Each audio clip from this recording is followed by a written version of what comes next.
কেমন হলো নবগঠিত নির্বাচন কমিশন? তো বৃক্ষ তার পরিচয় ফলে। এটা এটা সময়ের ব্যাপার, আমরা দেখব।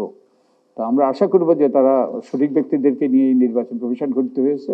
তা আমরা আশা করব তারা সঠিকভাবে দায়িত্ব পালন করবে। তাদের সাংবিধানিক যে তাদের উপর যে গুরু দায়িত্ব সংবিধান তাদের উপর অর্পণ করেছে, তারা তা যথাযথভাবে পালন করবে, আমাদের জন্য একটা সুষ্ঠু নিরপেক্ষ গ্রহণযোগ্য নির্বাচন উপহার দেবে।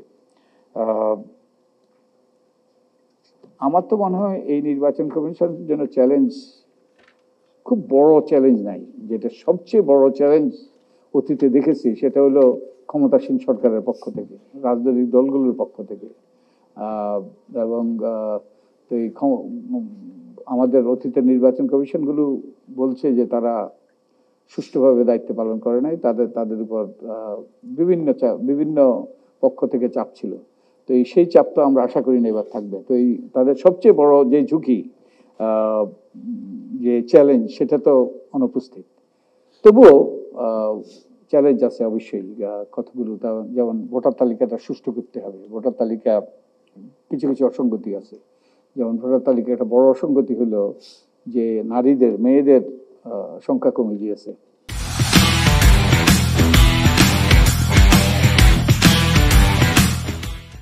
2014 সালে না 2008 সালে যে নির্বাচন হয়েছে তখন 14 লক্ষের মতো বেশি নারী ভোটার তালিকা অন্তর্ভুক্ত ছিল।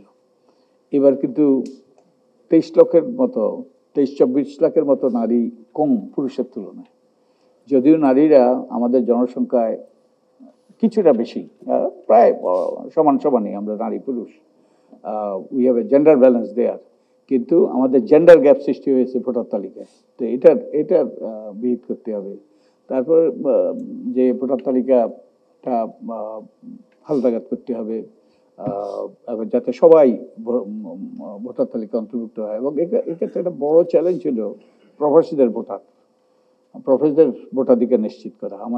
আমাদের প্রায় বিভিন্ন হিসাব আছে, 1.5 কোটি থেকে 2 কোটি কিংবা তারও বেশি বাংলাদেশিরা প্রবাসে কর্মরত, এবং তারা এই দেশের নাগরিক। তাদের ভোটাধিকার নিশ্চিত করা গুরুত্বপূর্ণ নয়, আমাদের দায়িত্ব, নির্বাচন কমিশনের সাংবিধানিক দায়িত্ব। কিন্তু এটা চারটিখানি কথা নয়, এটা সহজ নয়। তো এদেরকে ভোটার তালিকার অন্তর্ভুক্ত করা, এদেরকে ওই এনআইডি দেওয়া, এগুলো একটা এই যে চ্যালেঞ্জের কাজ, এগুলো তাদেরকে করতে হবে। এবং এই জন্য ওই যে সময়ের প্রয়োজন হবে। তো এটা একটা চ্যালেঞ্জ। তারপরে আর আমাদের যে স্বৈরাচারী ব্যবস্থা তো আকাশ থেকে পড়ে নাই, আকাশ থেকে আমাদের জন্য একটা কি বলে আশীর্বাদ তো নয়, এটা আমাদের অভিশাপ হিসেবে আকাশ থেকে নাজিল হয়নি। এটা আমাদের যে প্রক্রিয়া পদ্ধতি, এই পদ্ধতিতে কিন্তু সৃষ্টি হয়েছে। তো এই পদ্ধতি প্রক্রিয়ার পরিবর্তন দরকার, তা না হলে কিন্তু আবারও সেই পুরানো অবস্থায় আমরা ফিরে যেতে পারি। এই জন্যই কতগুলো সংস্কার দরকার। বস্তুত